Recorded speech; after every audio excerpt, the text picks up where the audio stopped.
Now, if I can take you back a little bit, there are ladies on the other camp, or other people on the other camp. Like I was started by when I was telling you about the story of virginity. One of the famous influencers, Andrew Kibe, he was running this show, and he told ladies to actually text, call if you're a virgin, and even told them to name any that is a virgin. And he made a bold statement saying, if any of them is a virgin, he's ready to give up his balls. He's ready to give up. And surprisingly, there was no one who texted, no one called to just say. So to them, it feels like it's actually something cool to lose it. In fact, it feels like you're even missing out when you're still keeping it. What would you tell them, or what's your opinion around that? Okay. I wonder where I was when Andrew Kibe posted that. I could have won his. Okay. Yeah, but I strongly feel that many people have been informed. Very many worldviews have come out where you find that, as you're saying, that it's the thing to do. You know, not to be a virgin is the thing to do. You need to lose it. Why are you still a virgin? Which is a wrong. I think it's a wrong worldview, because every religion, everyone believes that virginity is a precious thing to have. Everyone believes that virginity is a precious thing to have, and our traditions, our parents. If actually you read the Bible, they were so keen on virginity such that you had to show evidence when you were married that you're a virgin. So I would advise the ladies who feel pressured, do not allow yourself to be drawn back. You could be a Christian or not, but it's a valuable thing. And like I said earlier, it's not only to your husband or to other people, to you as a person. You feel valued, you feel you're able to take care of yourself. You feel like a wall, like the Bible said, you feel like a wall. So don't succumb to pressure, just hold yourself together and wait for the right time. Okay, now we are talking about virginity in terms of those who lost it willingly or willfully. But what about those who lost it unwillfully?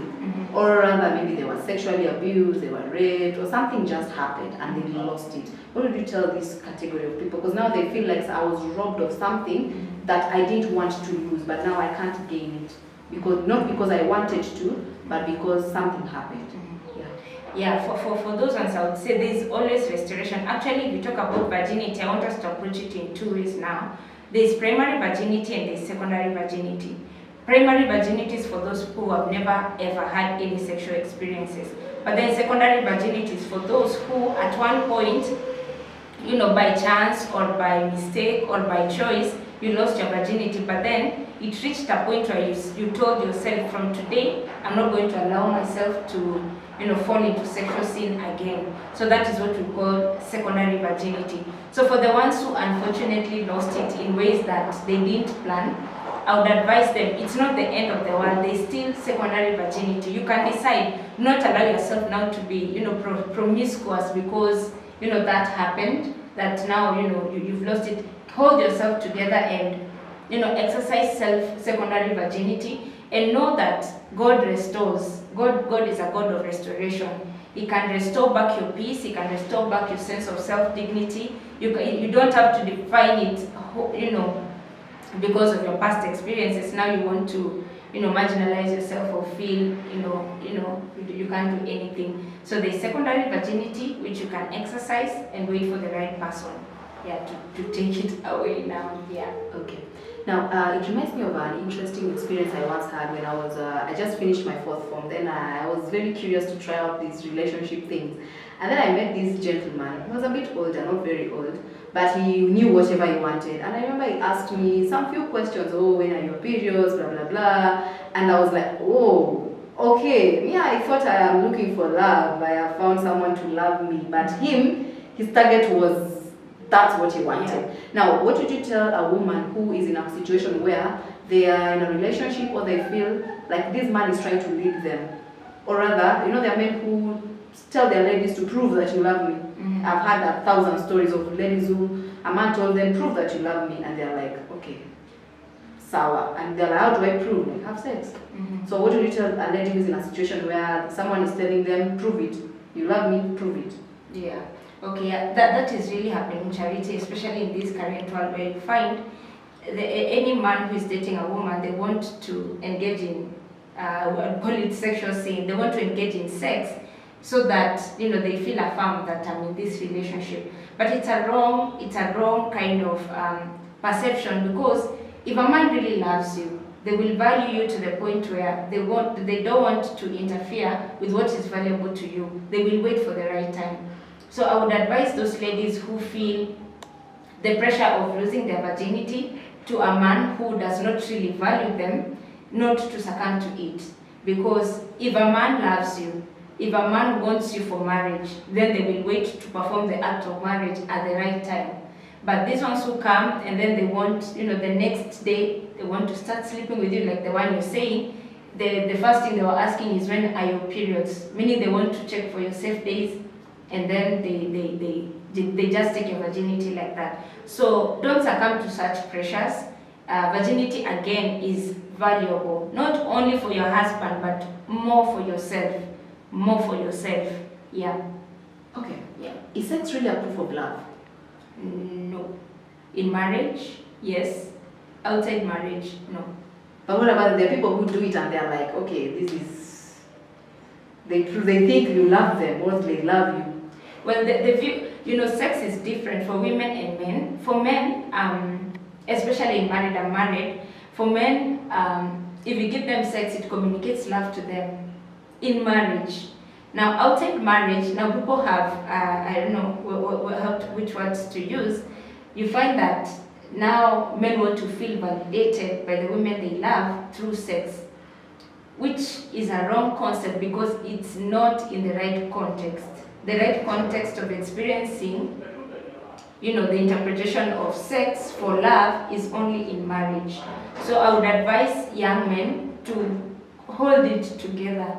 I know for them it means a lot, yeah, but wait for the right time. And I tell you, the right men normally wait. The right men have self-control.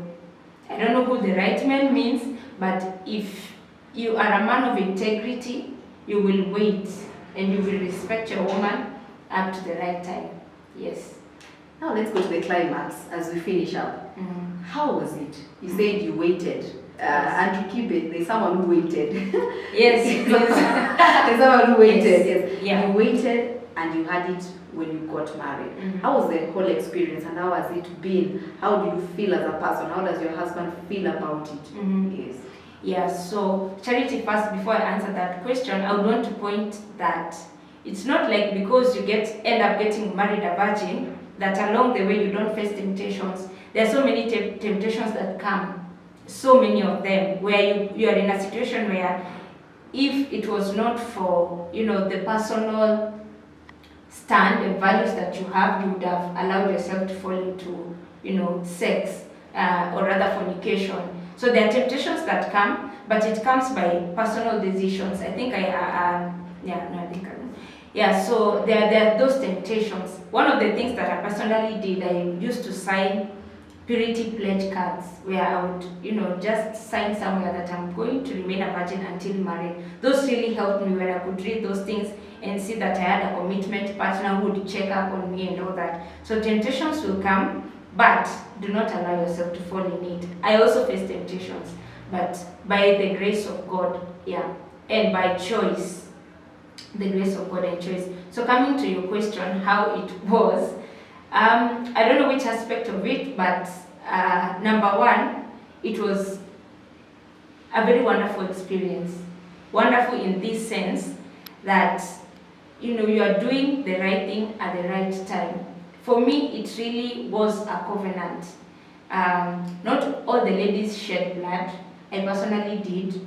When I saw the blood coming out, not coming out, like I saw the blood when I was wiping myself, I was overjoyed. I actually really cried because I felt I've put myself in a covenant in the right context.